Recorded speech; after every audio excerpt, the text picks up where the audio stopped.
To the Water Talk 8. I'm Ratika here, Outreach Manager with ICCW. It's my immense pleasure to welcome each one of you to this wonderful evening and to listen to our wonderful speaker. ICCW has been conducting this Water Talk, which is an informal discussion with a water expert and which will be followed up by a panel discussion. So the objective of Water Talk is to understand the expert's perspective and his broad knowledge on the various opportunities in water bodies and wastewater, etc. So today we are having the 8th one in the Water Talk series. We had many luminaries in the water sector in our previous Water Talks, including Mr. Vikrant Raja, S. Vishwanath, Jayashree Venkatesh, Nimisha, and so on in the past series. Today we are having another great expert in the water sector, who is Mr. V. Ramprasad from Bangalore. He'll present his initiatives and his thoughts on lakes rejuvenation and management. He's a co-founder and convener of Friends of Lake and Federation of Bangalore Lakes. And he's been actively working in this sector for the past 20 years. We also have Professor T. Pradeep, our institute professor of IIT Madras and professor in charge of ICCW. He will share his thoughts after the expert talk, and our CEO, Mr. E. Nandakumar, in this discussion. We are expecting many experts, including Mr. Nimisha Ravindra Sevak, who will be joining in this discussion, and other various water experts and enthusiasts and water professionals and students and staff of ICCW joining us remotely in this discussion and making it a lively one. Our expert engineer Sripati will introduce the speaker in detail, and we will take it forward after this, and he'll moderate this talk. So I welcome each one of you again to this Water Talk, and please make it a lively, interesting discussion. Thank you, Radhika. There is no other word to replace my introduction to Mr. Ramprasad. He is our friend and is a friend of lakes. Though he's brought out this organization and this movement in Bengaluru quite a few decades back, but what I found interesting in him is he's been a friend. He's been a very, very simple friend, I would say. No hi-fi definitions, no hi-fi thoughts, but to the field level. You ask him anything about lakes, anything about water bodies, he's there with a solution specific to a particular location. And it is not just a simple solution. He has thoughts that can be taken up with technology of several kinds.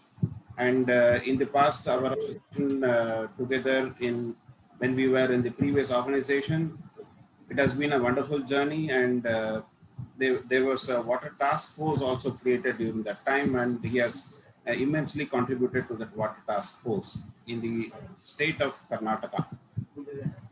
And we are going to learn from him informally. This is an informal discussion that we are going to have with him, and to learn how we can put ourselves into such a kind of a situation where we make friends of lakes. We make friends out of lakes. How lakes could be made, a place to rejoice, place to rejuvenate. There are several examples that he can quote, and this discussion would be only a discussion and not a PPT or not a presentation. Probably he might bring and throw some pictures on us and say that this is how it should be done. This is how in the past, this is how it is now. What do you do? What we have done? Something like that is going to share. So all these water talks in this past has been an informal session. You relax yourself. You have to really think about it. Technically, you don't have to think very big. in terms of how to do and what to do. The experts have helped us to think about this in a very simple way.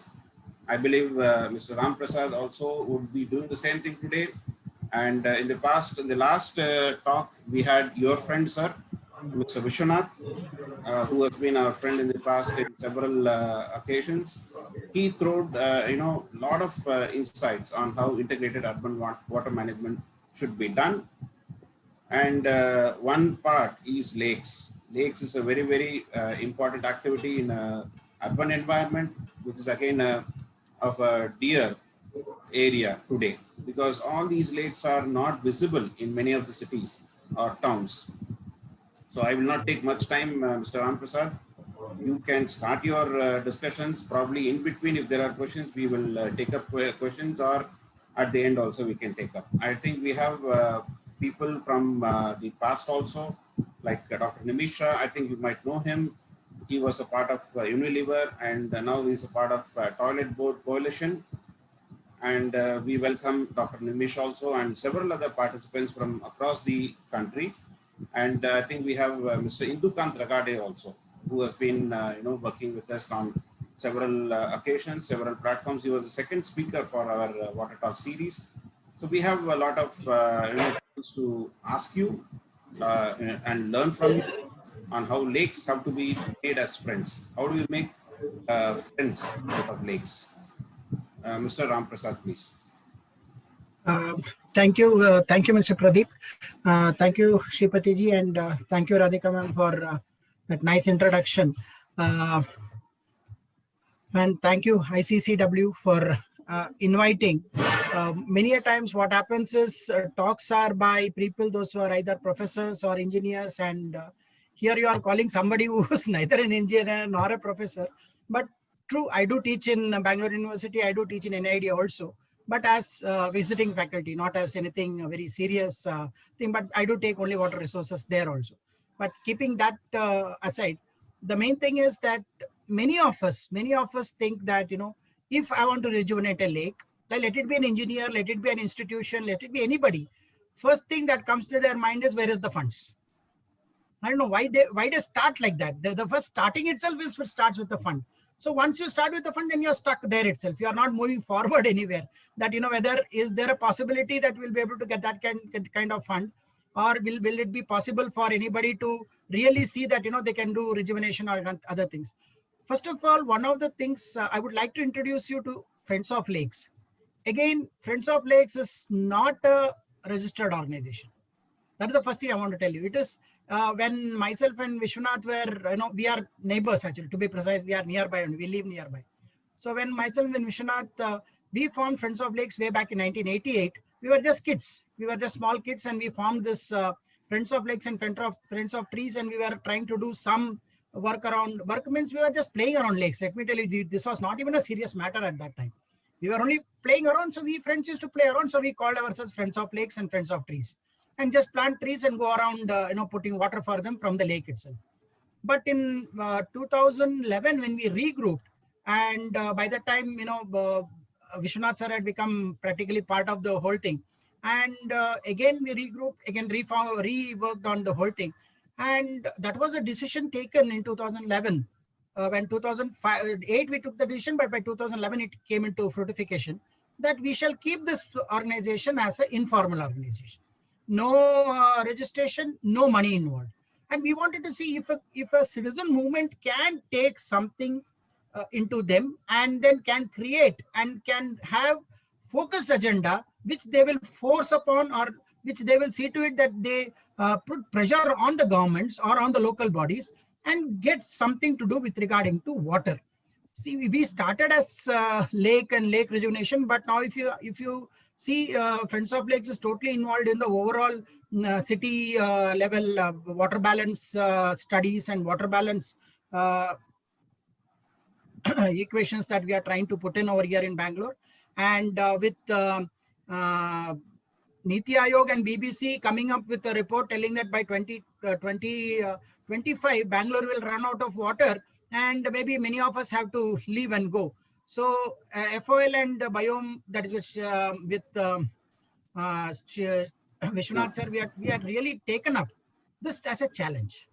And now to see how all these water structures, let it be wells, let it be lakes, let it be all the things, how they can all play, or they do play a very, very important role in the water sustainability of a particular local area zones.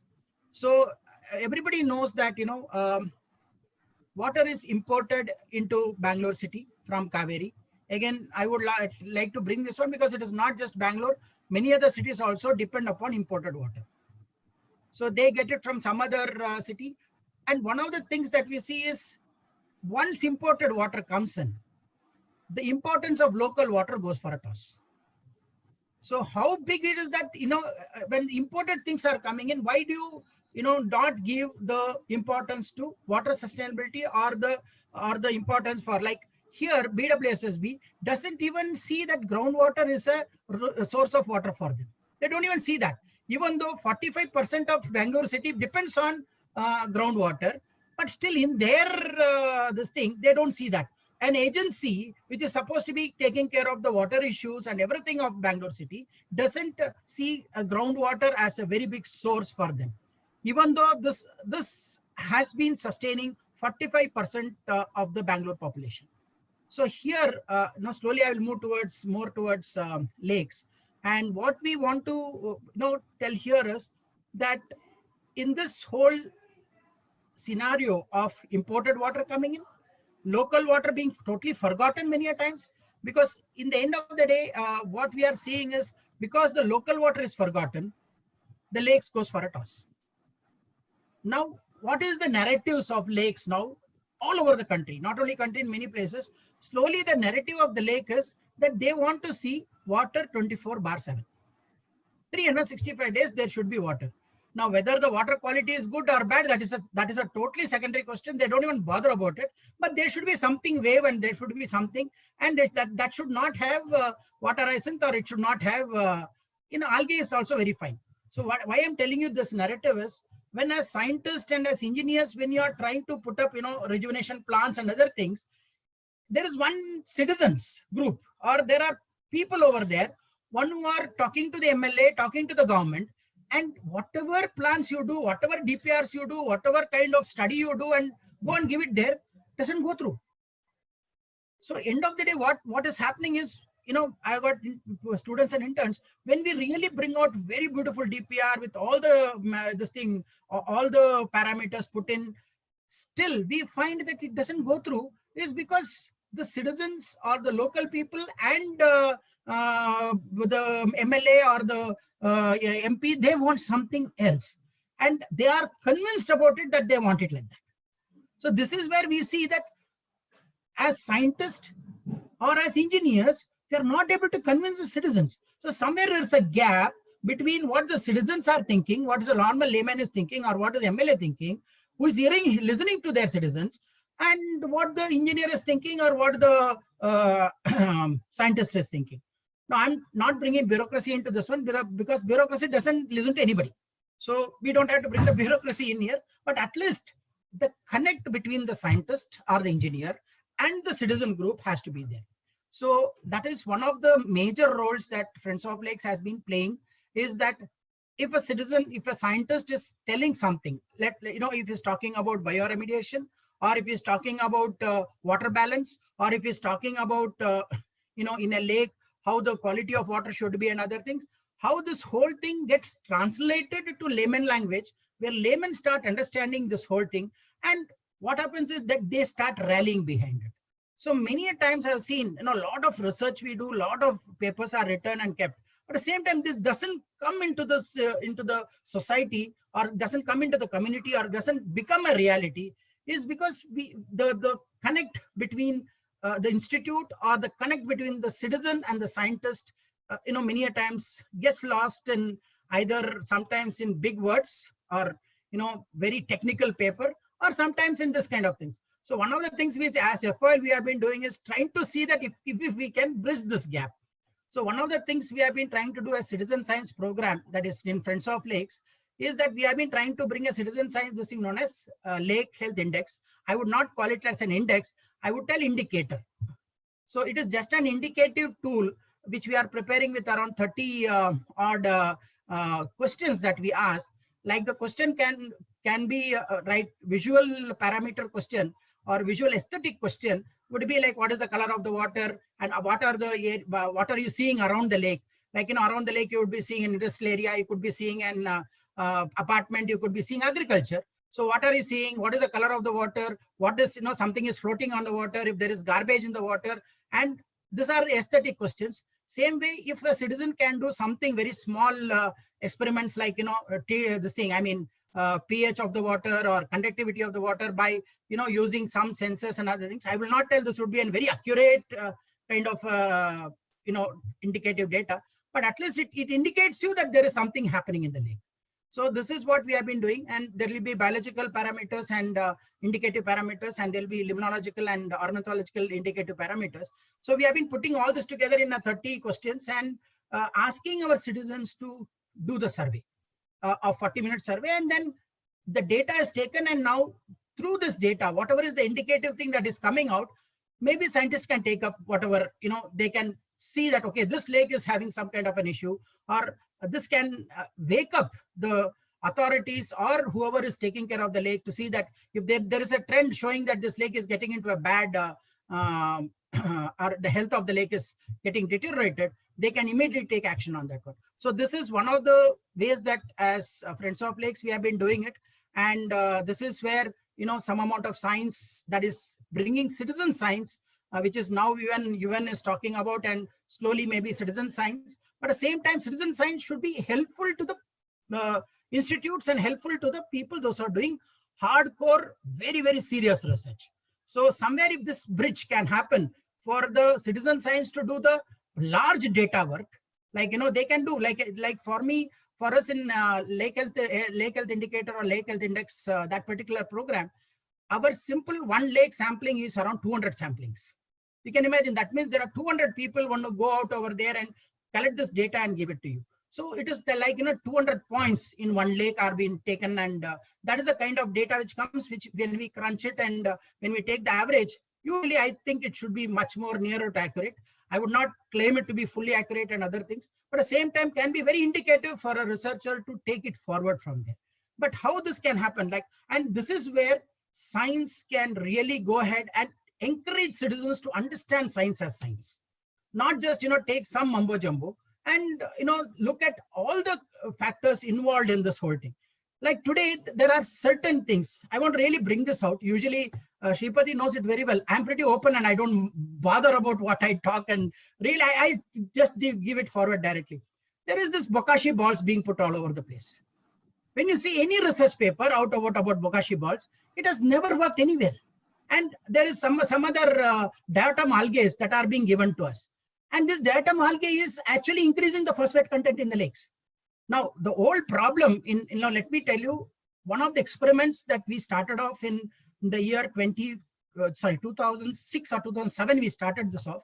And maybe Vishwanath sir spoke about this, that how now Bangalore's treated water is going to practically 200 other lakes, which are on the upper riparian areas, like Anekal and other testing, and it comes back to Bangalore to be precise. But I don't know whether it will flow back to Bangalore. But presently, this whole system is going on, that treated water. But again, the quality of the treated water, it contains good amount of nitrate and phosphates.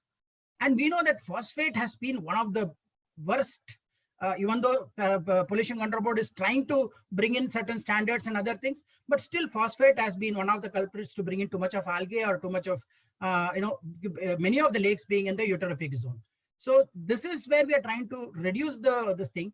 And if I see the research with regarding to, trying to reduce they don't reduce phosphate content at all, but just do a coagulation method and then just tell us that whole lake is rejuvenated.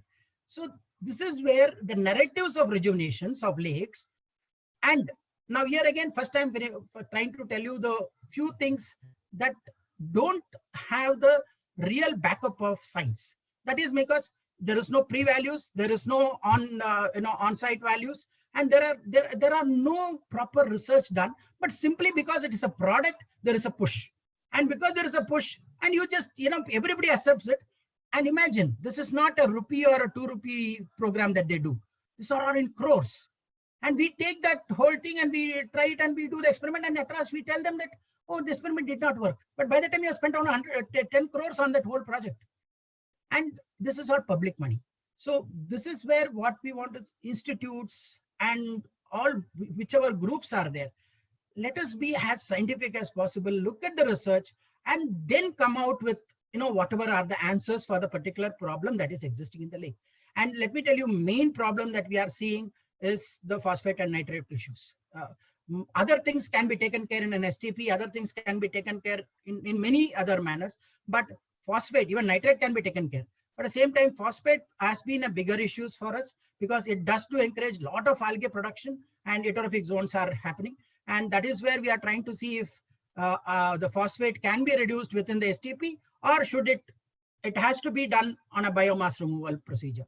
But even with a biomass removal procedure, that is either by fish or by plants, but still that biomass removal has to happen. So if the biomass removal has to happen, then livelihood has to get involved. So connecting anything, any rejuvenation or any maintenance plan with livelihood has been the best sustainable method that we have been seeing. That is, if you connect it with the livelihood, 100% many a times, because moment the biomass is not coming out, if the fish is not coming out, the fisherman cries. If the fodder is not coming out, the cattle person cries. So that cry is something that actually brings that, okay, there is a livelihood involved over here, and automatically there is a cycle that gets formed over there. So always, one of the things I request is always see that if you can connect anything, whatever solution you are bringing to livelihood, one thing is guaranteed.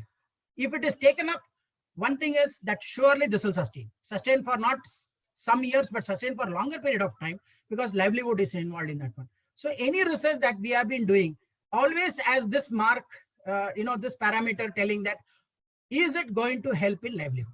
So the other program that, while we were rejuvenating lakes and other things, some of the lakes when we rejuvenated, one of the things we saw was water was not staying there. Within 8-10 days, sometimes within a month, the whole water would percolate into the groundwater. That is because you are emptying groundwater so easily it percolates and it goes off. So this is where we have come up with something. I think so Vishwanath would have already told about the Million Recharge Well program or the Recharge Well campaign that we are doing. So that is again a traditional process, and we have seen that, not only now, even Mohendar Harappan civilization had done rainwater harvesting and rainwater recharge into the ground also. So we have that evidence that, it's a very traditional method. We have done it for centuries, rainwater recharge and those kind of this thing through recharge wells. So that is one thing. But at the same time, that helps in a lot of lakes to sustain. So if you come to Kabban Park, whenever you come to Bangalore, we have been trying to do this work of having recharge wells, which pushes the water into the ground, increase the groundwater level, so that the lakes over there will always have water, because people want to see water. Now, even Bangalore, I have seen, because right from childhood, I've been seeing many, many lakes. So during summer, the lake would have become practically dry, and there would be only a puddle of water here and there, and there would be desilting work going on, because this all are reservoirs. They are not natural lakes. These are man-made lakes. So all the lakes in Bangalore and most of the lakes in Deccan Plateau, most of them are bund built and most of them are man-made lakes. So very few we see that, they are natural lakes, which are natural, this thing which has come in. Here it is a valley, and in the valley we would have just built a bund and we would have done. Here is where we are seeing the engineering part. So one of the things that we see is now, because an urban lake rejuvenation, the narrative has changed. The whole desilting has become, very cleanly they are telling we'll only desilt for 1.5 meters. Now, where does the water holding capacity go? No, they tell, no. What we need to do now is only for social purpose we need to keep water here. That means people need to see water. So that 1.5 meters of water is more than enough. And that water we can keep on, replenishing it by treating sewage and leaving that water into the lake. But this fails to become a rainwater harvesting structure. So now, urban lakes, will it be drinking water source? We have full doubts on that one. Whether can urban lakes become drinking water source? We don't see that happening. At least to the context of Bangalore, it has not been possible. I've been working on this one for the past 20 years now. Been trying to see that all the drains in Bangalore gives us good, clean rainwater in our stormwater drain. but we don't get that. We only get sewage. How does it come? Even in places where there is UGD, underground water drain, and other underground drains and other things, still we get sewage in the stormwater drain.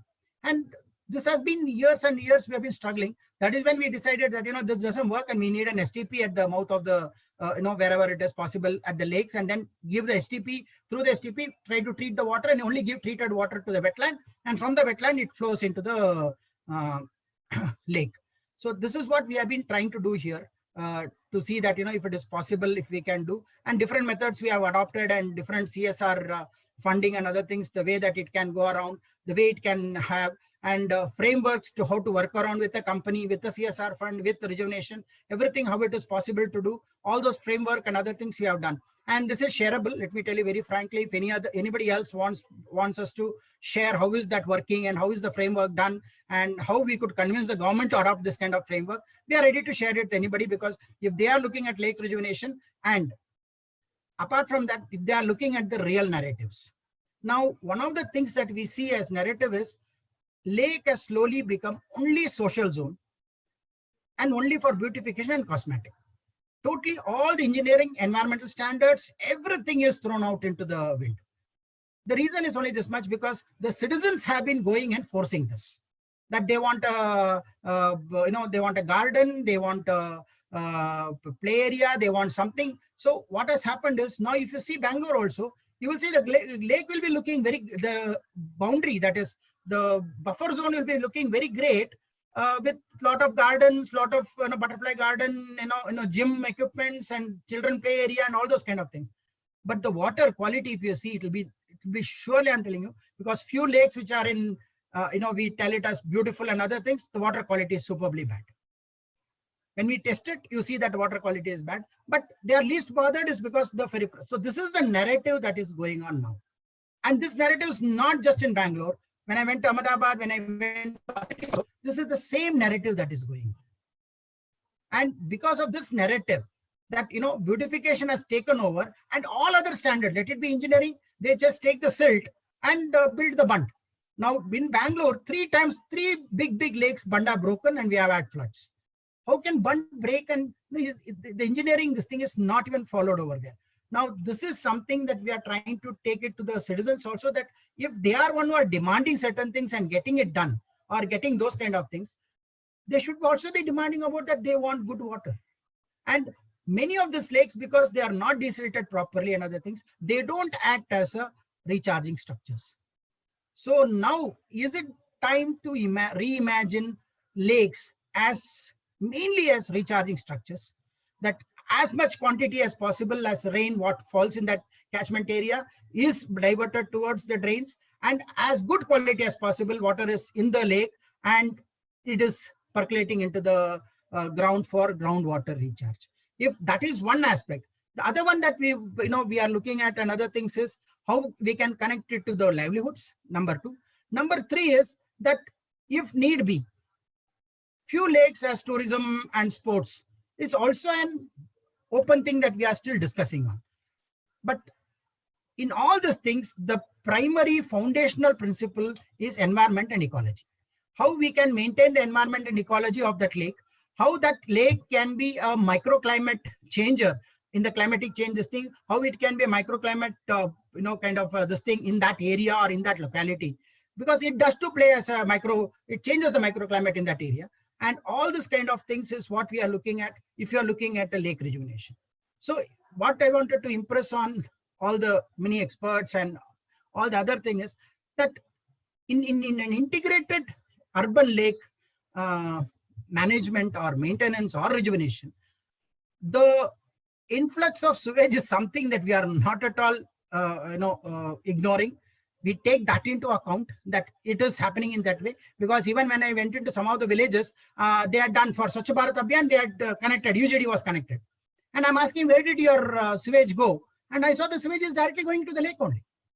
It has not gone anywhere, because that is the lowest point in that area. The lowest point in the contour is the lake. And obviously, whenever they did all the things, they went and connected to the lake. And today the lake is in bad shape already. So this we have seen in quite a few, let it be in Telangana, in Andhra and in Karnataka, quite a few have seen that many lakes are getting degraded like this. So our thing would be that whether will we get pure, good rainwater directly into the lake?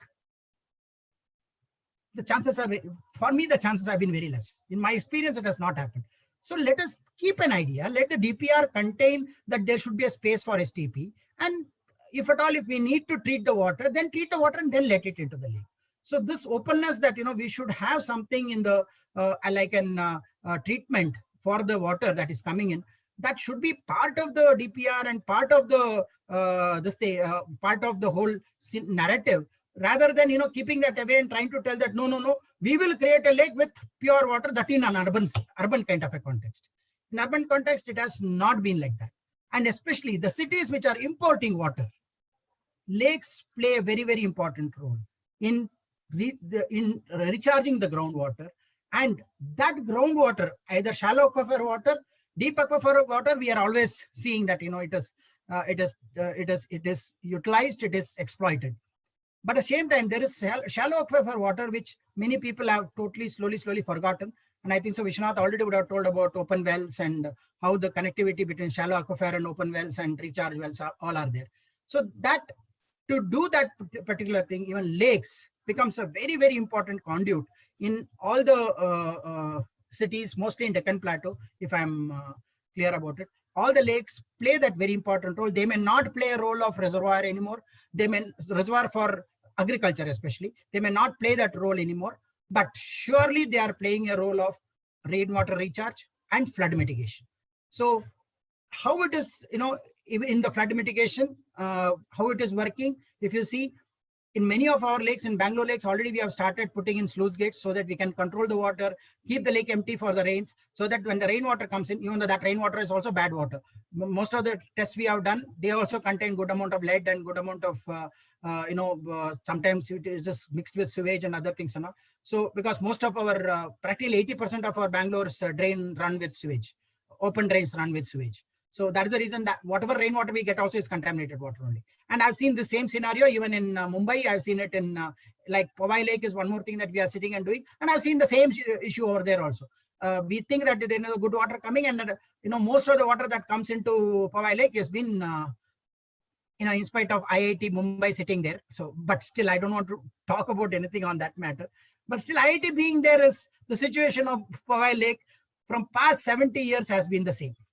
And we don't know why there is no participation, and maybe the participation and this thing, if it comes from a citizens movement, can change. So I would like to just practically, I think so I've taken quite a good amount of 30 minutes now. So one thing that I would like to request everybody is, first of all, the integrated approach towards lake rejuvenation is that imagining that lake just not as an water body for social or just beautification, but to see that as an recharge structure, see that as an flood mitigation structure, and see that as an climate change structure, which has an important role to play in bringing down the weather condition in that area. Seeing that also, and even doing research, how it is helping, how it is working out, and other things, number one. Number two is all the papers, research that we do, if somewhere it can be translated to be understood by laymen and citizens, then it becomes easy that the research, whatever is being done, or the solution that is being provided, can go to the greater mass, not only go to the greater mass, at the same time they understand it, and when they go and insist, usually this gets implemented. And implementable societal research through bringing solutions for that particular problems. If you want, I can state you different problems that we already have in lakes one by one, and if anybody wants to take up research, it is always open that they can go ahead and do all the things. Quite a good amount of data can come through citizen science programs, and we are robustly we are trying to do citizen science programs and try to see that as much as data as possible, however raw it is or however crude it is, trying to put it there and see that if a researcher wants to choose a particular lake or something to do the research, then the parameters that they need may be available in a particular lake where they can go and do the research. So that is another thing that I want to impress upon all of you, is that whenever we are doing research, let us be more on the solution based, and that be with the, if there is a, it is with the citizens or with the people, those who are also around or over there, that is the stakeholders, then it becomes even more easy for us to see that the solution that we are asking them or we are telling them through research can be seen implemented over there in that particular way. Thank you, Ram Prasad. I would like to bring out my first interaction with you, probably around 7-8 years back, when we were, discussing several things in a common platform. First of all, when I met you, I thought you were an activist. You are a very hardcore person, trying to push things and this has to be done, that has to be done. That kind of very strong personality is what I felt in the first interaction which I had with you. But later on, when we have been discussing, and today after so many years again we are discussing on several aspects, particularly the lake and so on. I started realizing that you are a very soft-natured person, and you have several things in your back. Holding all your emotions, holding all your thoughts, but still trying to do something better for the society in a way that something happens in Bengaluru, something happens in the place of intervention that you have been doing. You have been sharing a lot of work on Dakshina Pinakini, if I remember properly. And we are connected. That's the way we are connected. That is the Ponniyar River, because we called it Dakshina Pinakini. Chennai, Tamil Nadu people call it as Ponniyar. So we are connected in that way. We have been working on that particular thing. So even Vishwanath keeps mentioning about this in his talks. Wherever he talks on any topic, Dakshina Pinakini will be a part of it. In terms of how you have done it, how technology has been put into it, how GIS mapping has been put into it, where the water flows, where it starts, where it originates, where it passes through. All that we have been, been taught. In fact, I would say we have been taught by you and Vishwanath on all these aspects. Even after all this, I still keep asking, what is a lake? What is basically a lake? I don't know whether to ask you right now, because we have Professor Pradeep in this call, and he will hit me again if I ask you what is a lake after all these sessions. And you already stated you are talking to professors and others, but if you can explain me what is a lake, since I just want to be very, very local in terms of understanding what is a lake. I don't want to go into technical aspects of lake.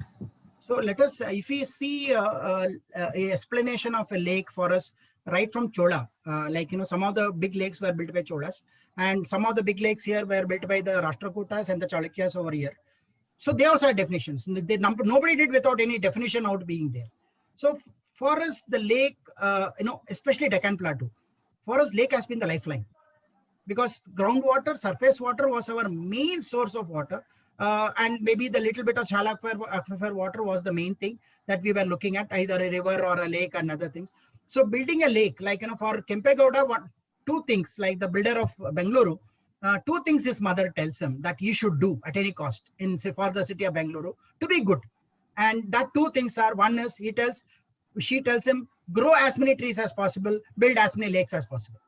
These are the two blessings, or the kind of instruction that mother Kempegowda, this is written in a particular inscription also, that this is the blessings, or this is the kind of instruction that Kempegowda gets before he starts building the Bengaluru city.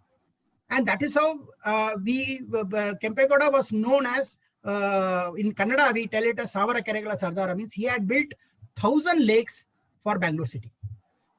And if you see like that, that means that was the lifeline. And that was mainly meant as a reservoir for storage of water, and then use it for agriculture purposes. And most of us, our lakes are in that format only. It is not like the natural ones which were just getting collected. Water was getting collected in one particular place, and it was slowly forming itself as a lake. No, we did not. Ours very rarely. There are very few which has formed itself as a lake. Most of our lakes are in the correct contour areas, where either a bund is built in the valley system, and then we have holding that water as a reservoir. So like Bangalore, Karnataka government did one thing. they abolished the Karnataka Lake Conservation Development Authority, and then they brought in Karnataka Tank Development and Tank Conservation Development Authority. Okay. The L was replaced by T. So you can understand why the L was replaced by T. T is nothing but this a tank. So most of our lakes, what you will see in South and in Deccan Plateau, all are tanks. We had built it as tanks. So the definition that I would give, what here we would see it in many of the older scriptures and other things also, is that lake for them meant was goddesses Ganga. It was simply mentioned as that one, and it was in a chain link, wherein it in the valley you have built the bund, and it was also seen to it that the lower area, the lower riparian areas, that is mostly the command areas, they were not flooded. So they were already acting as a flood mitigation kind of this thing also.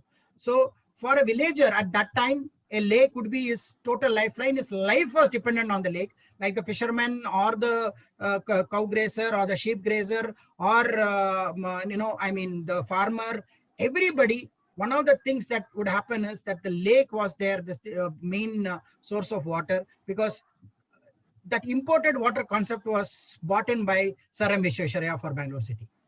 And because you can imagine, it was during Sir M. Visvesvaraya time itself, for more than 100 years back itself, we bought water from Esargatta to Bangalore, which was 40 kilometers away from a lake. From Esargatta, we bought water into Bangalore city to the Bangalore Palace. So importing water for Bangalore city is more than 120 years old. It is nothing new. But at the same time, now we are getting it from Kaveri. And because Bangalore city is growing, now we are seeing that they are having talks about bringing it from Linganamaki, another dam which is from 300 kilometers away. And there are also proposals and other things to desalinate water in Mangalore and bring it to Bangalore. So you can imagine this is where the local water is totally forgotten now. So what I want to tell you is, where somewhere in between we have forgotten this local connections and kept on looking at imported water, because I would tell this as one thing, like imported water is under control of somebody. And that control is always played around with politics. And that is the reason I tell that the more imported water you bring, the more you become water slave. So today, quite a few parts of Bangalore city is water slave. They cannot depend, they cannot do anything about it. And when the corporator and when the MLA tells they get water, the MLA doesn't tell they don't get the water. Yeah. They can fight, they can do anything, but they don't get the water. Now we were getting, like, let me tell you, we were getting Kaveri water, means we get this thing. We were getting once in 4 days in a week. Now we have been reduced to 2 days a week. You cannot fight, you cannot do anything about it. So today, one of the things that happened was, because I speak a lot, so my corporator told me very clearly one thing, that to your house, I will see there is no water. I told, I'm doing rainwater harvesting. I don't worry about your water at all, to be precise. So maybe we changed ourselves. We did something else by which we are not becoming. But the general populace is slowly becoming water slave, is because I have seen this happening in quite a few wherein for the sake of water votes, like for us in Karnataka, Anekal, Kolar, these are all districts. Anekal, Kolar, Shidlagatta, Chikmagalur, Tumkur. All this district only vote for one purpose, and that is water. You can see the way that it has changed. And tomorrow, that this fight for water, like Chikbalapur and Dodlapur and other these things, the fight for water is so huge that one dam, this dam is built by Sir M. Visvesvaraya, and this dam has got 2 pumping stations. In Chikbalapur, it has got 2, Manchinabele Dam, it has got 2 pumping stations, and the Chikbalapur pump station is managed by Dodlapur, and the Dodlapur pumping station is managed by Chikbalapur. The reason is so that you don't both, take out extra water. So the moment he tells, this much water has been pumped to Chikbalapur, immediately Dodlapur people switch off the pumping motor itself. So we are seeing the kind of this thing that's happening. And this all are where, like, if you tell me like Manjulpally Dam, we would call it as dam, but because Sir M. Visvesvaraya called it like that. But it is a big lake for us. Simple. So lake always, if you ask me a definition that is there, has been the lifeline until just 30-40 years back. And now today, for an urban setup, lake has become a, either in many places it has become just a beautification or a nice this thing to walk around, walking path and jogging and 25 minutes or 40 minutes of this thing for many urbanites. And it is not even seen as a mitigation zone. It is not seen as a recharge zone, nothing like that. You just have to do this thing. And for many of them, because it is smelling, it is bad and everything else, it has become a curse. Like Belandur people would always tell, why did I come and buy a house over here near the lake? Because it is smelling, it is bad, it is foaming, everything is happening over here. So for some people, it has become a curse. From a boon, today it has become a curse. So there is a kind of, no, I don't know what should I define it as. Should I define it as a boon or a curse or whatever it is? But at the same time, this all can be changed. And the concept of dead lakes, they are brought in a concept known as dead lakes. There are no dead lakes, because all these lakes are built in such a way that, the contours can bring in the water, except that we ourselves kill it. We don't see that, there is a concept of dead lakes. There are always, any lake can be rejuvenated, brought back at even after 100 years. That is one guarantee that we can see, is because we have done that. Personally, we have done it for 2 lakes, wherein with CSR fund, we have seen to it that the what they called it as dead lake, we brought it back into, just to prove them, just to prove the engineers that what they are telling is wrong.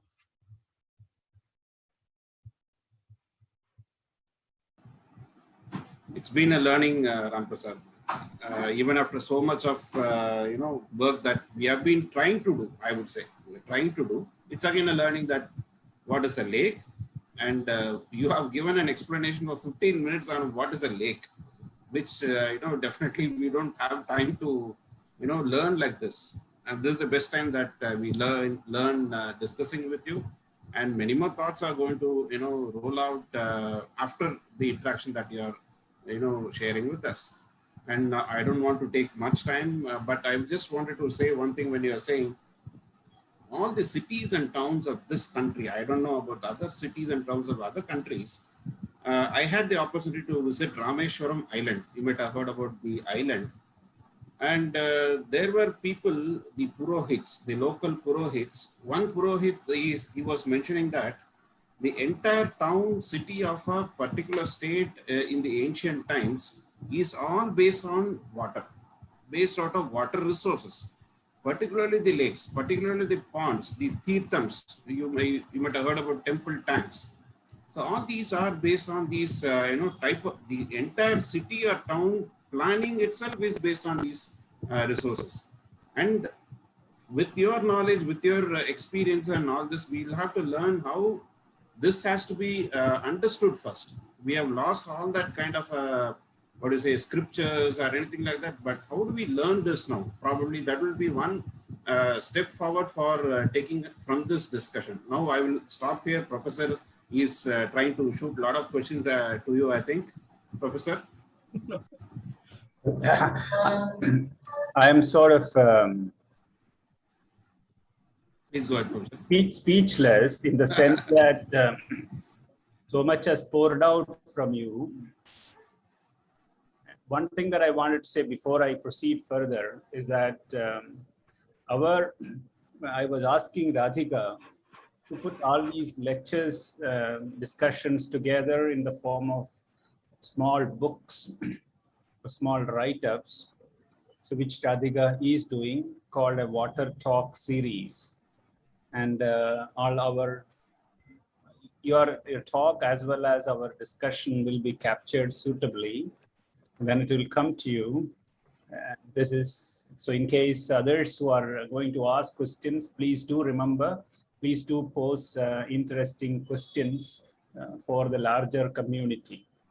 Okay, having said that, I also see, although this attendance is not very big, there are very active people. I see several very active people here. So I'm not going to take too much of time to speak about.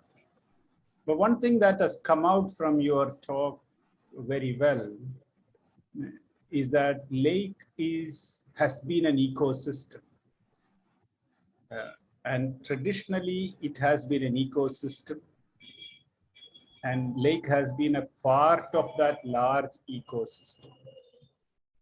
And the way technology has made it to a tank, a storage reservoir, And this trajectory has happened because of our understanding of water as a commodity, how our cities have evolved. So there are deep interconnections with many aspects that you talked about. Towards the end, you touched upon politics and water economy.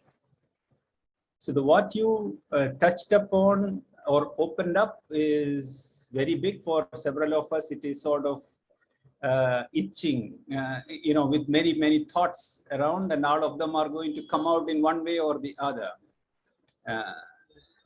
But let me, bring out another side of this. That is, technology has been a boon and a bane at the same time, which has allowed civilizations to flourish, city to become what it is. But it has also allowed us to bring water and see water as something called imported. And that has made imported food, imported carbohydrate, virtual water, and many other things. So on the one side, technology is a curse, but how do we use technology for the benefit to go back? Now, I see that there are, from the history in the past, I'm talking about 40, 50 years of past, environmentalism has come in. It is because technology has enabled environmentalism to be appreciated by people. For example, Silent Spring is a result of technology. It is a result of technology with which we can see DDT in birds. We could detect it, mercury in something. So technology has been a boon which enabled us to understand and appreciate what we are leaving behind. We have probably not applied adequate amount of technology for lake restoration, not just lakes, everything. I mean, it is not just lakes alone. Lake is a magnificent example of that large thing. So let me bring out this point here, that how do technology can help? For example, the same, let us say, Sankey tank, an equivalent Sankey tank which has not been affected somewhere else, India, I can show you lakes in my place, in a rural India, where to a large extent the lake is what it is. We are coexisting. In that lake, there is a genetic diversity. In Sankey tank, that diversity has disappeared.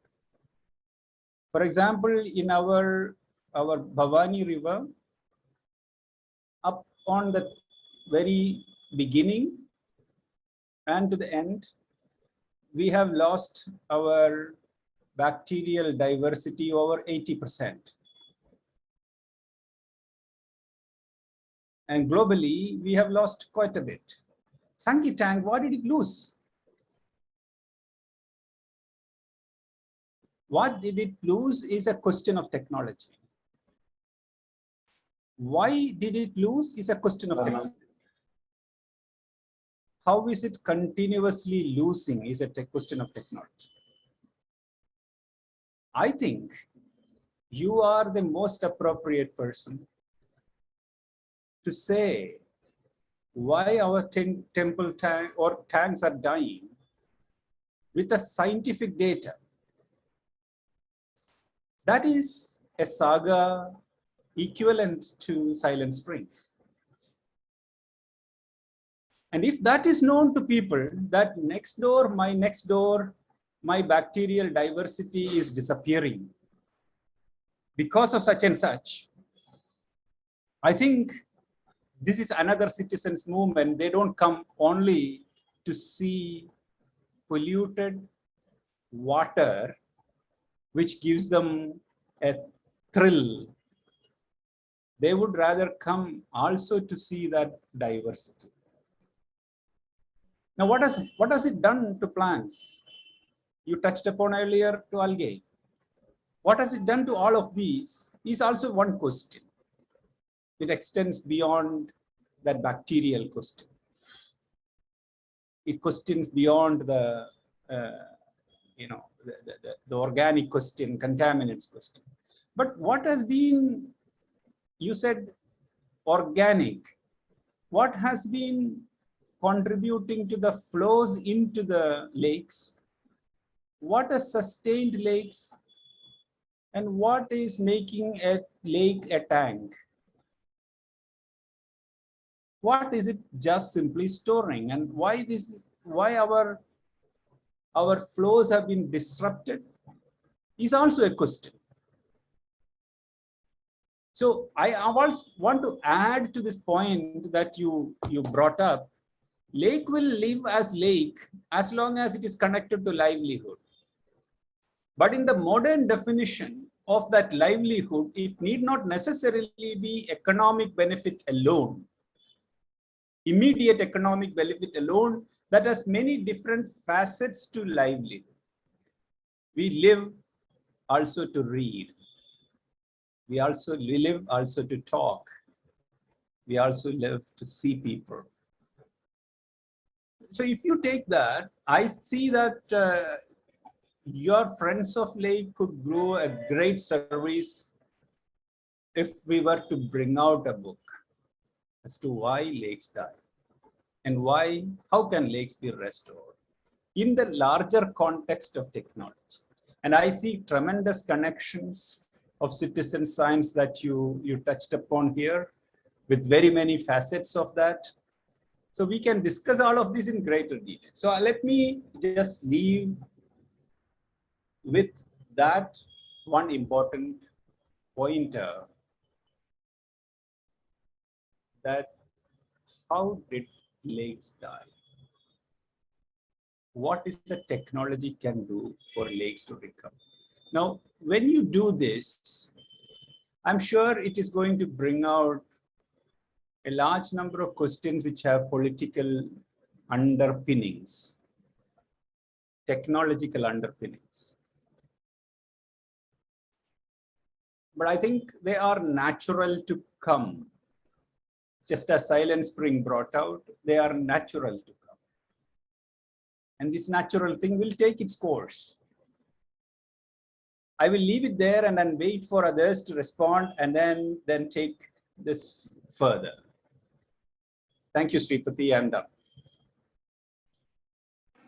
Thank you, Professor. Ram Prasad, would you like to answer now? Or No. I think we should go over and then give time to others to come back, probably. We have our regular, participants, Ram Shankar, Dr. Indukant Ragade, and many more. I think we have Ramya Dwivedi also today with us.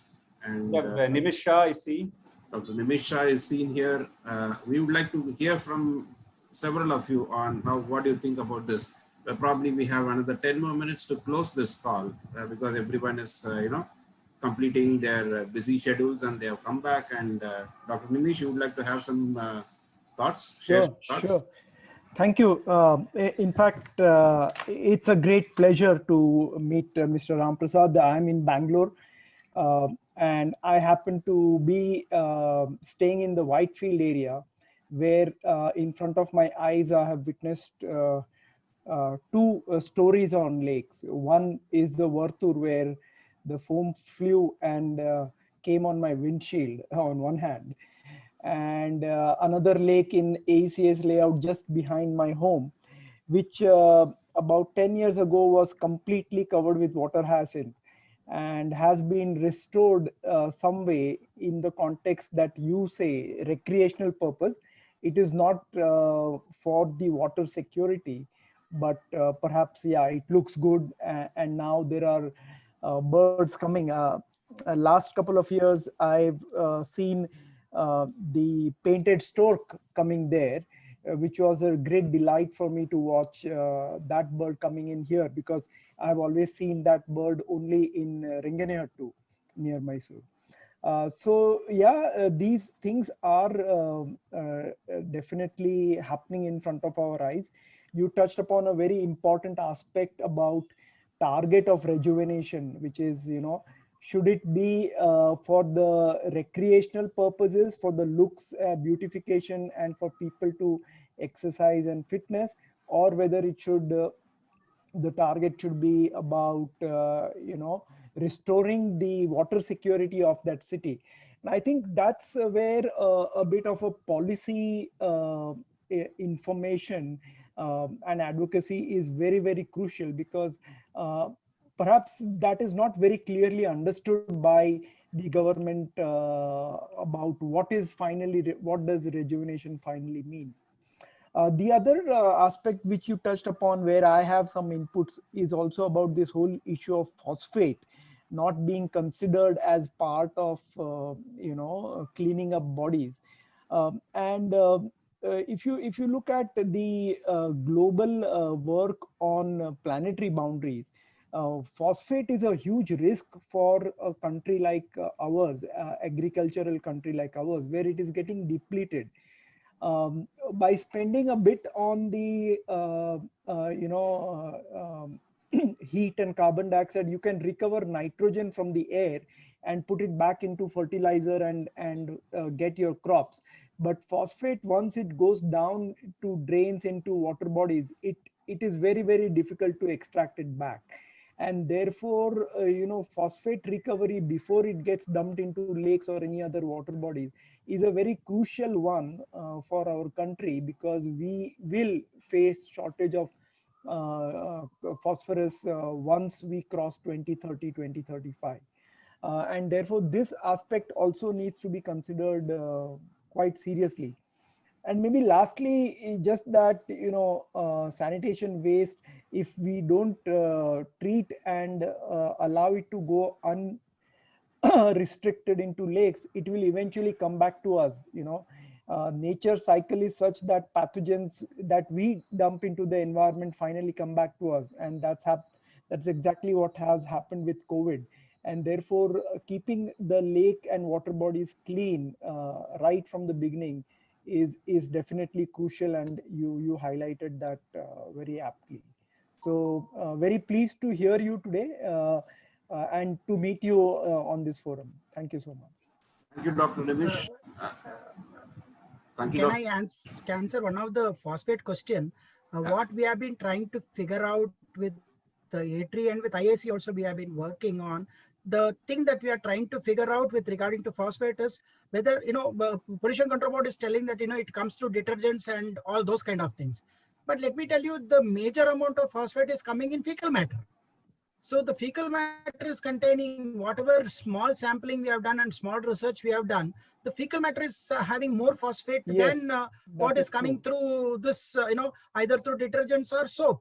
Correct. And just by telling that soaps and detergents can be they should start using, then are we going to stop shitting or what?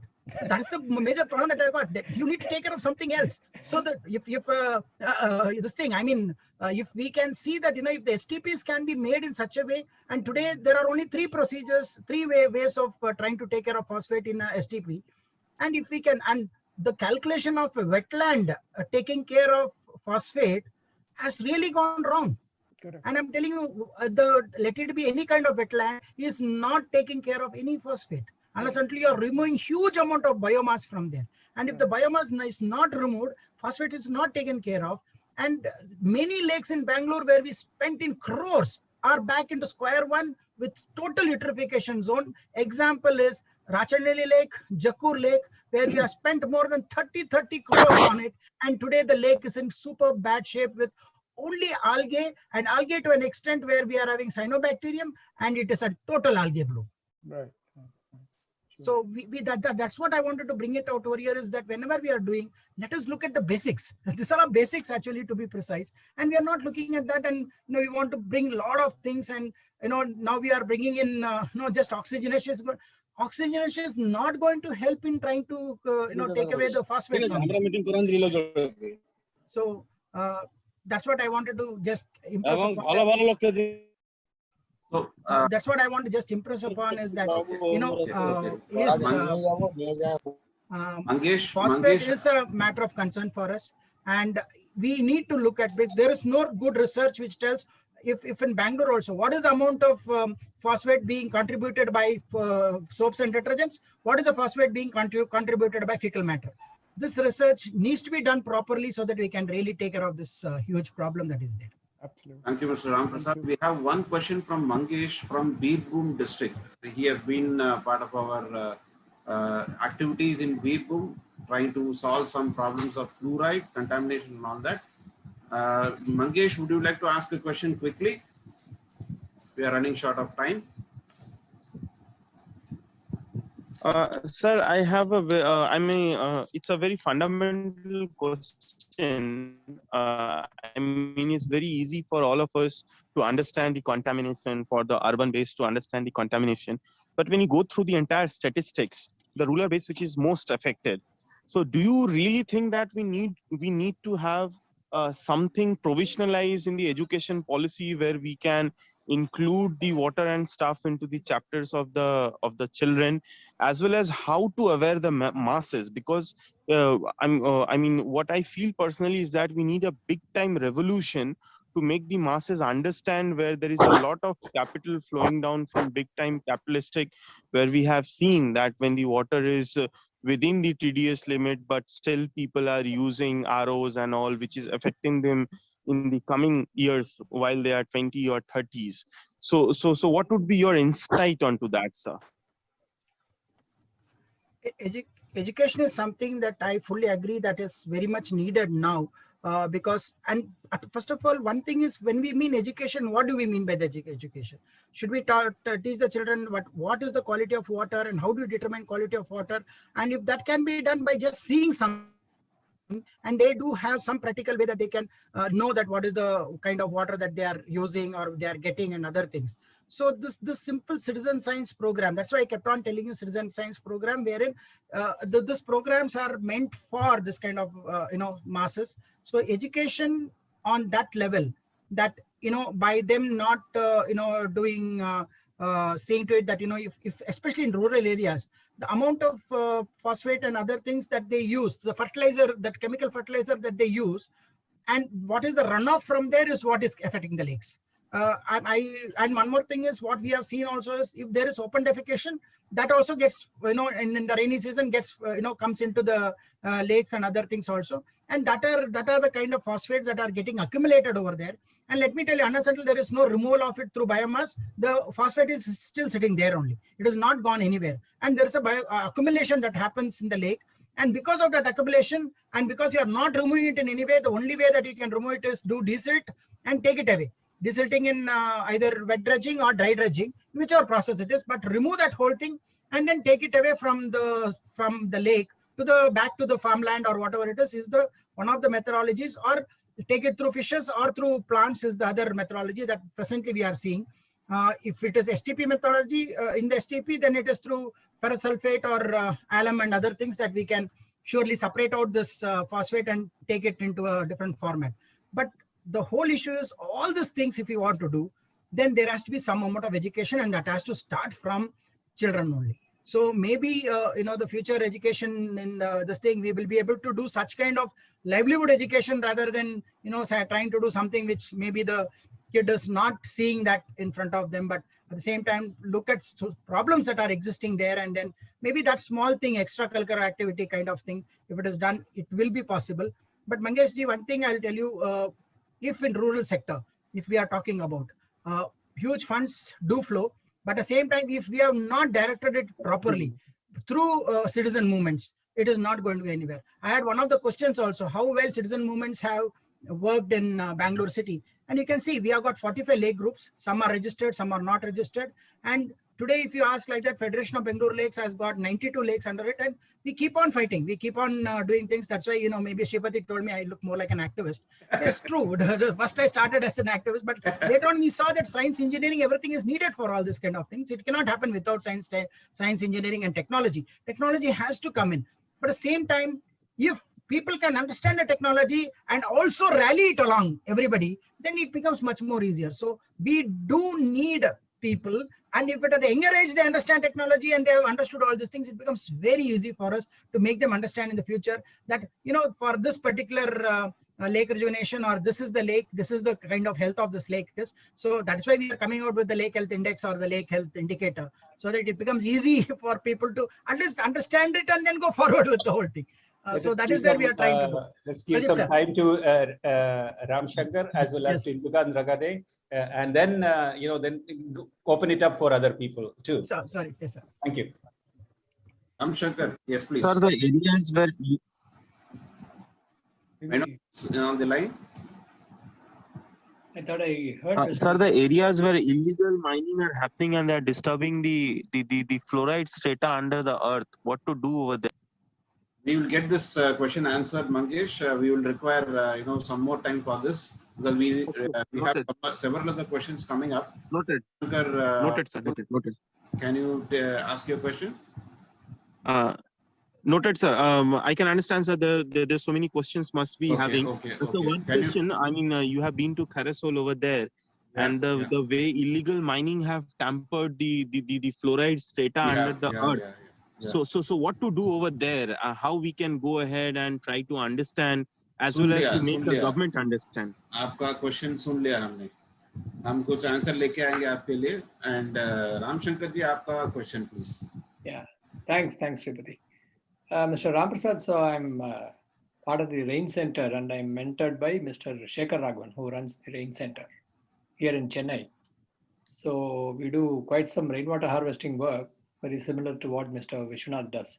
So my question is, I mean, these lakes, you mentioned 1,000 lakes in Bangalore. So how many remain as a result of population explosion, and many of them getting converted to layouts? And in Chennai, I can tell you, we only know these lakes by way of the roads like Lakeview Road, Tankbund Road, and so on. These are all, many of these have become settlements. Only names. What is the experience in Bangalore, and how do we solve this problem of massive explosion in population growth, which is affecting the remaining lakes? First thing I want to tell you is the same story, sir. Bangalore has nothing different story than Chennai. And I have already interacted with Shekhar many times when we had certain funding from some other this thing. So we had pushed it on to, because whenever it comes to Chennai with rainwater harvesting, we just remember Rain Center. So that's how we have been pushing everything to, and I've interacted with them before also with regarding to rainwater recharge wells and other things, to look at the silt trap designs and other things also. So thank you, Ramshankar sir. The one thing I want to tell you is, like, please look at your law, which is very, very clear on, like, if you remember, there was something known as malaria sometime before. And what happened was, to eradicate malaria, you had to see to it that in the low-lying areas be converted. So what they did was, in everybody, and I think so, even in Madras Municipality Act, or in this one, we call it as KMC, Karnataka Municipality, our KMC Act. In our KMC Act, one thing that they have done is that it is the duty of the developing officer to take away the low-lying area and convert it for development purposes, so that malaria doesn't get choice to do. So in the name of malaria is already, practically we don't hear it much and all nowadays, but still in the name of that one, all our low-lying areas. So a lake, to be precise, many a times is converted to a low-lying area. If you see how the patta is changed and how the things are changed in the course of time, you will see that slowly this thing gets changed. And that is one thing. If you see that as one of the things that we have seen in Bangalore, the modus operandi, how the we call it as revenue records are changed from low-lying area to slowly from a lake to low-lying area, from a low-lying area to mosquito bred area, and from mosquito breeding area to slowly telling that no, this has to be closed at any cost. So that is why when somebody is taking over a lake, we are like, the law helps them to do that. So we have to look at what kind of laws are there in this one. And I'm really telling you, we don't want any institutes or any scientists involved in this, because we want the scientists to be totally impartial, totally in the thing that they tell what is the truth, and just they keep it in front. But as citizen movements, as citizens, we can take it forward, right? Scientist has given us data and his research and everything else. But take the data, take the research, and it is a scientist, civil movement or the citizen movement which has to take it forward and keep it in front of the government, keep it in front of the public, let public understand it, and let them take it forward. So citizen movements are very, very important part. Institutes also are so important that they give us the data, they give us the ammunition to go and fight this kind of cases. So that is how we have found that, when we are fighting court cases or when we are fighting anything, we are able to do that is because we have the institutional backup. When I mean institutional backup, we don't put them in the firing line. They just give us the data, they just give us what we need, and it goes forward with that one. So there's a good synergy that can happen between institutes that are there in that local area and between the local people, and they both working together for saving a lake or something.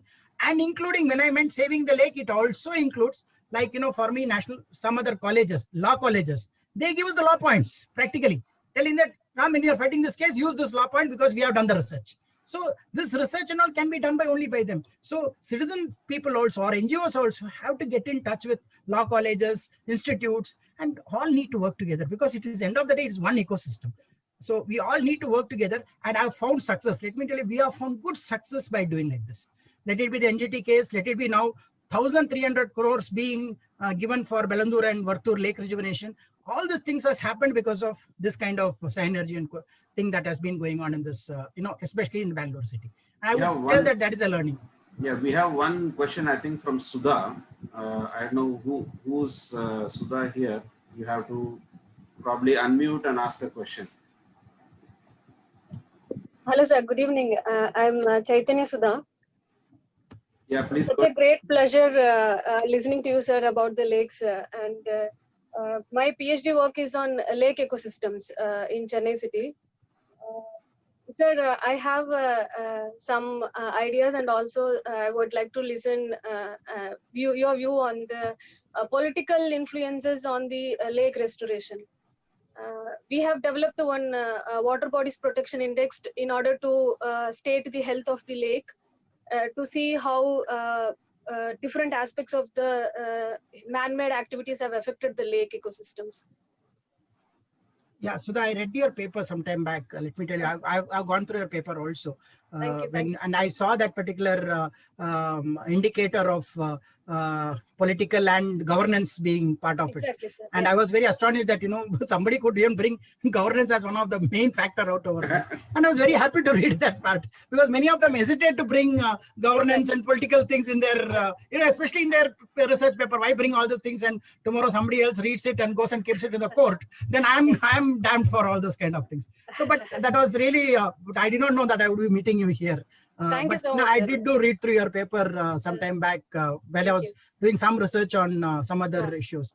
So the one thing is, what I'm seeing is it has got a very tremendous thing, especially the political influence, because they change the law and you are totally damned with it.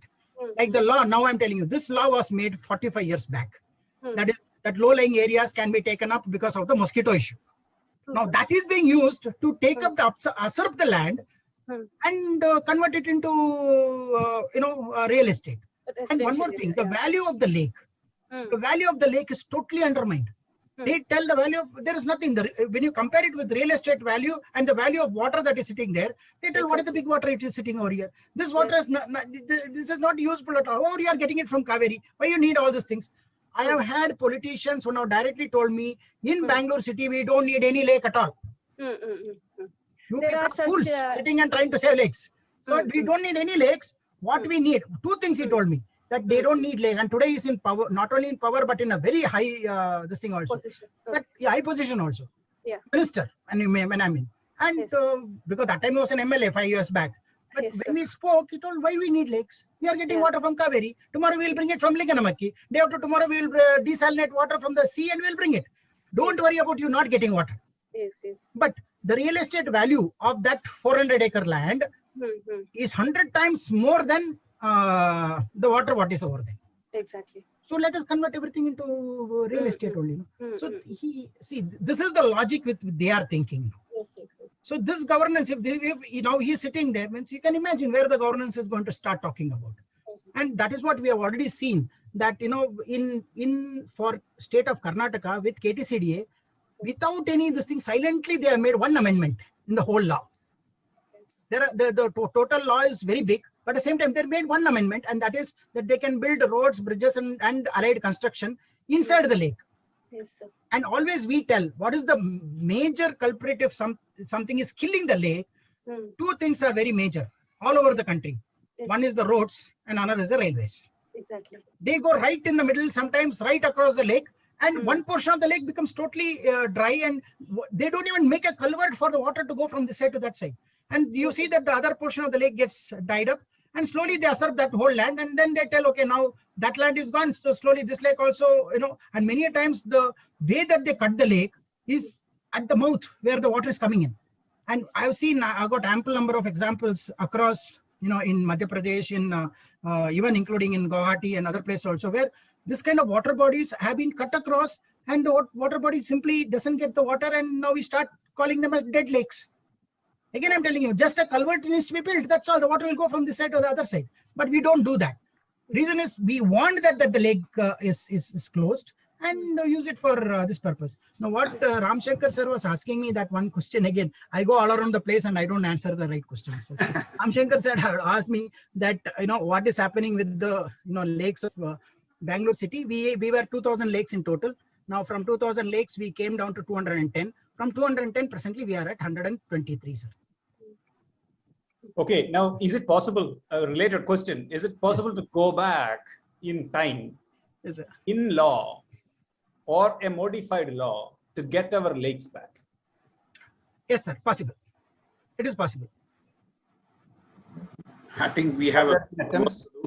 Only thing what will happen is the built structures. Presently, there are orders that are very huge built structures cannot be demolished. And if it is for public utility, it cannot be demolished. Because like, the bus stand, the huge bus stand that you see in Bangalore, where you get down from the railway, that was a huge Dharmambudhi lake. But that because it is public utility or ISRO, forget everything else. The ISRO headquarters is sitting inside a lake. So even ISRO headquarters tomorrow, I cannot come and tell, okay, now wind up all these things, now the lake will come back here. That is that they will not. But at the same time, if it's a private property, the law gives us all the ammunition to see to it that the private property, if somebody is enjoying it privately, can be taken back and it can be restored back. And that also has been done by the NGT in Belandur, Agara Belandur lake case itself, wherein they have put a penalty for encroaching into the buffer zone and having done construction in the buffer zone and into the lake. They have penalized them at 130 crores. And they are seeing to it that 130 crores can come into the lake rejuvenation, and the area also can be taken back. So there are quite a bit number of orders, court orders and other things. But at the same time, we will need everybody's help. Let me tell you, here to prove that the buffer zone is there, we need the scientists to come and give us. Like, can we have Mr. Indukant Ragade asking if he has something to say? We have one more question from Mr. Ravi. Can we ask Indukant Ragade to ask his or raise his points? And then Mr. Indukant Ragade, I think he's kept in unmute. I don't know whether he is able to click on. Can you hear me, sir? Yes, Can yes, you? sir, yes, sir, yes, Huh? sir. You can hear me? Yes, yes. Yeah. So, Mr. Ramprasad, 1,000 bows to you for maintaining your sanity against all the blocks that we face, vested interests of various sources, and still keep working. You see, I would like to have more interactions with you. My active days in water are gone, but I certainly have some thoughts on what you say. And on phosphate, also I have some thoughts. And also the approach, a different approach also I have, think globally, act locally, that kind of a thing. So you are approaching from the global side, I would like to approach it on the local side. And I would like to exchange. So either through email or if you are in Madras, I would like to meet you whenever you come to Madras. My chance of coming to Bangalore is very little. So we'll communicate on the phone. I'll get from Mr. Sripati the. Yes, sir. I will provide that. I will provide that. I have several points there, which from my experience, which is limited, urban, but only urban, you see, and particularly the shallow water part of it, we have brought in a very critical point, which most people don't know. So, thank you very much, Sripati, for this. Thank you, Mr. Ragade, for joining us with very short notice. No, thank you very much. Keep doing, informing me. Thank you, sir. One question, last question we would like to take from Mr. Ravi. Are you still there? Would you like to ask a question? Yeah, hi, sir. Good evening, everyone. Good evening. Sir, basically, my question is apart from the entire topic. Like, I was just looking towards the Jal Jeevan Mission. It was a very simple. I mean, do we can take some policies type changes in the Jal Jeevan Mission, as the Jal Jeevan Mission talks about the renovations of the lake, like how we are going to deal it, especially I'm looking for Maharashtra region. So. Do we have the bureaucracy in the system? What could be the suggestions from your end, like that can be brought into for bringing the policy level changes? Thank you. Which organization can I have, just get before Mr. Ramprasad answers? Mr. Ravi? Sir, this is water.org. I'm a state project coordinator for water.org. Thank you. Thank you. I think so. Me and Vishwanath would talk the same thing, because myself, Vishwanath, or all others who are here in Bangalore, want to work on water, let it be Veena Srinivasan from A3 or Sharat Chandra, we all, many times we all discuss together, and we all have the same kind of, approach, or many times we do discuss many things out over here. And one of the things I would, look at the policy with regarding to this whole thing is that we should not accept anything blindly. It has to be, because what I'm seeing with the policy matters also, or with the matters that, tenders are floated out and given out, because end of the day, the policy goes and ends up in a tender. So whenever we are doing that, unless until it is nicely, properly, scientifically driven solutions, only then we have to adopt it into the either lake rejuvenation or drain rejuvenation or anything else like that. Has to be done only after there is proper peer review and at least the scientific journal publication. Now we take up certain things which doesn't even have scientific review, which doesn't have any kind of scientific journal publication, and somebody does one small research and claims that they have done a big this thing, doesn't have any proof of concept properly, and we go ahead and we implement that one by giving hundreds of crores. I can explain to you something, but I don't want to name the institute because I don't like to do that now in this forum. Usually in another forum I would have done it, but this forum I will not do that one. What I want to tell you is the uptake of phosphate by wetland, that were running water. See, we do understand when I'm having HRT, hydraulic retention time, the hydraulic retention time to remove phosphate by a plant or by the fishes, if you calculate the time, it is practically 6 days, what we are seeing. And here we are having people telling that you pass it by for 20 seconds and it will remove all the phosphate out from there. I don't understand how come this can become, a kind of research papers, or it can become a solution. Now we are having this as a solution, and we are trying to put up this one in different drains where sewage is flowing, and we are telling we'll see to it that the sewage becomes good water that enters into Ganga and Yamuna. And what we'll have rich phosphate and rich this thing, and Ganga and Yamuna is going to be in the same condition only afterwards again. So are we doing reviews of this kind of a thing? Let it be any institute road, we don't mind about it. But if, I tell sometimes I'm not going to review it, my students will review it. So is it not that, if tomorrow my students review it and they tell that, sir, this is a total humbug, it is not even working anywhere. How shameful it would be for such an institute. And today it is coming up. It is coming up. They are giving that in the court. They are producing it in paper, and we all are simply sitting quiet and we are watching it. Either we are afraid of telling it, or else we don't want to do it. Let me be. I am happy with my funding that I am getting. I will be happier taking my funding and doing my small research and other things, and let us go forward. So one of the things I am requesting my students and my interns and other things who are in either doing their masters or PhDs, please go ahead, and if you see something, give reviews. And let them first challenge my students, and then we will come in picture to go and talk to them and other things. But that is what science is all about. What I find science is all about is that yes, you speak, you do the interactions, you go with everybody, then you be ready for you defend your own research and other things. That's what we do in thesis. We defend our research. So here there's no defending, nothing, because they are already established institute. So because established institute, they cannot tell anything and everything. So today again, coming to Nimesh sir, I would like to meet him in Bangalore itself. And if maybe I'm there I do come to Chennai often and I go back.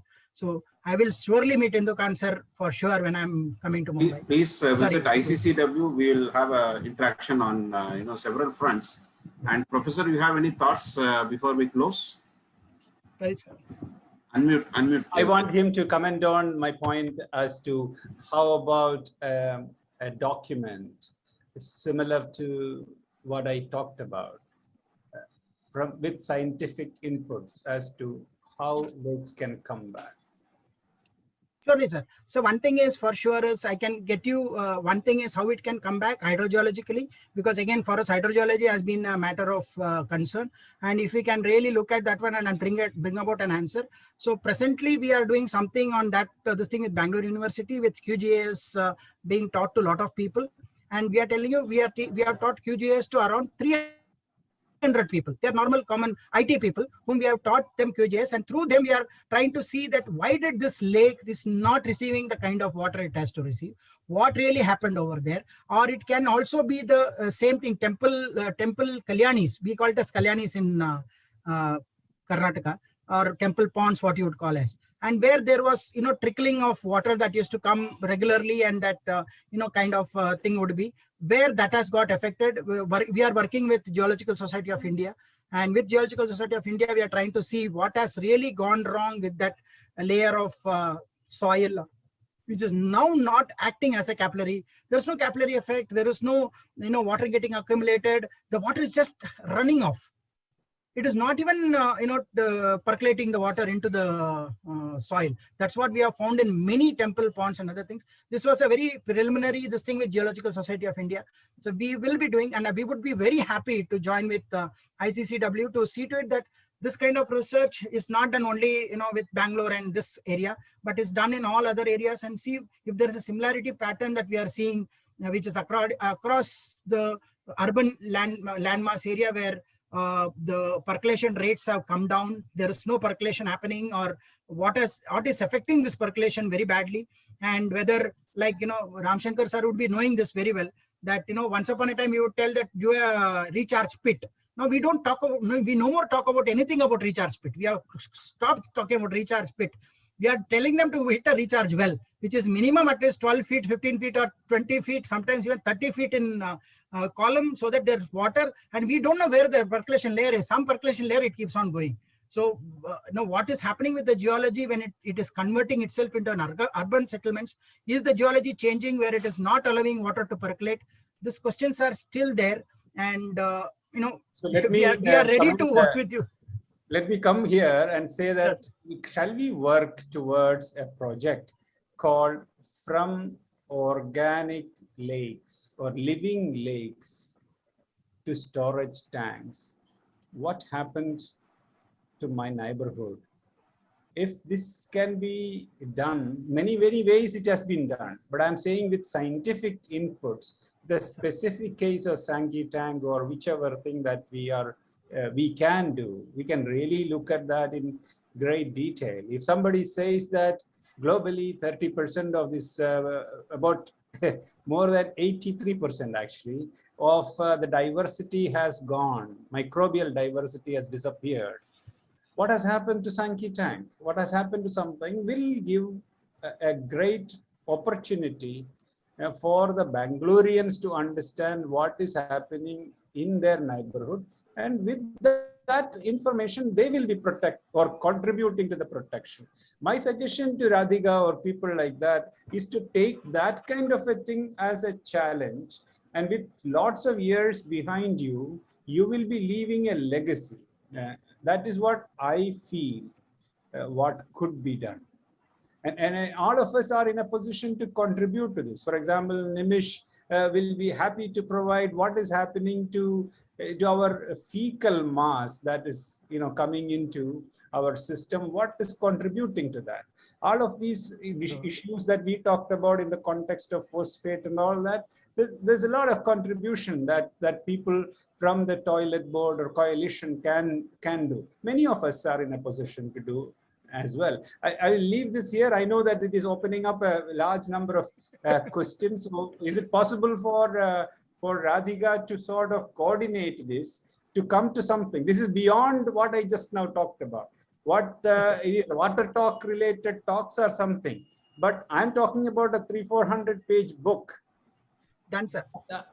This is very much a doable thing, and we of course can find resources for it to do, and resources is not the right thing actually always. And that is not what is limiting, as you said. Yeah, that surely, sir. Neither knowledge resource nor financial resource. This is not limiting us at all. That I can give you guarantees. So we have Of course, from Mr. my Ram end Prasad's also, I number. will extend the, okay, I'll extend my, we'll take it forward. And of course, we have a lot of questions also unanswered. So when the book is getting published, we'll include all those questions, and all those answers will be, all those questions will be answered. I'll mail to Mr. Ram Prasad once the draft is done. So whatever unanswered questions you can provide us with your wisdom. That is only for the water talk, but beyond that, I pose something else. Yeah. Sir, Sure. Pradeep sir, We'll take it. would talk to all of you, and would like to have another proper way through and have a proper this thing wherein we can work together and bring about that change that is needed, and especially how to bring it to the citizens so that citizens also can become part of a total journey, which is, even though it is technological journey, scientific journey, but still when citizens join in, it takes it to a different level. You know, one of the problems that we have as a country, as from our traditions, is that we speak a lot, we don't write enough. Yes. And when we write enough, and just as what Ayurveda is, we speak a lot, we don't write enough, we don't document enough. Correct, sir. And you have a lot, and this needs to be documented. Otherwise, I think the next generation will blame us. Correct, sir. So much we had, we didn't tell them. They have to rediscover this. So I think it is your duty also, and all of us have to help you in that. And we will do that. Sure, sir. Yeah. All right, Sripati, you need to take this forward. Yeah, I'm there to do that, and we have Ram Prasad's number flashing in the chat box. People can note that, and if someone requires his number, I can forward it to them after that also. Now coming and to Nimish has written that he is happy to contribute. Yeah, he's happy to contribute to this book that Professor has proposed, and we have a lot of support coming in. Ram Prasad, we need to find out a way to utilize all these expertise that we are trying to bring in, and already you are an expert resource. I wouldn't say stop at resource. I would say you are an expert already, known to us in many ways. Now I would take time from you again in detail to take all these points forward, and kindly let us know when you will be available. If you can come down to Chennai, we can meet and discuss in length. So that's how I would like to conclude. Lot of learnings, lot of new areas are opening up. I don't want to take much of time of everyone. Everyone should be heading into dinner right now if they are in India. So I'm also heading to dinner. I want to make it very informal, very factual, that I'm feeling very hungry now after giving so many thoughts that you have given. So I'll request all of you to support us again in doing such a water talk. Mr. Ram Prasad, thank you very much once again for your excellent insights, the activist insight, I would say. And we look forward to generating ourselves to something like what you have been doing in Chennai also. Yes. Sripati, you have actually on this call, there are many potential authors. Sudha is an author who can contribute to this this effort that we just now talked about. Oh, okay. Yeah. I haven't met you, Madam Sudha, but I'm telling you from what I heard, you should contribute to such an effort. Now, in fact, Sudha is getting interviewed. Sudha is getting interviewed by both of us, Nandakumar and myself, for coming into ICCW now. In the past month, we have been talking to her. So we will meet sometime. Thank you. So, again, to Mr. Ram Shankar, Mr. Dr. Nimish Shah, Mr. Ram Prasad for your time.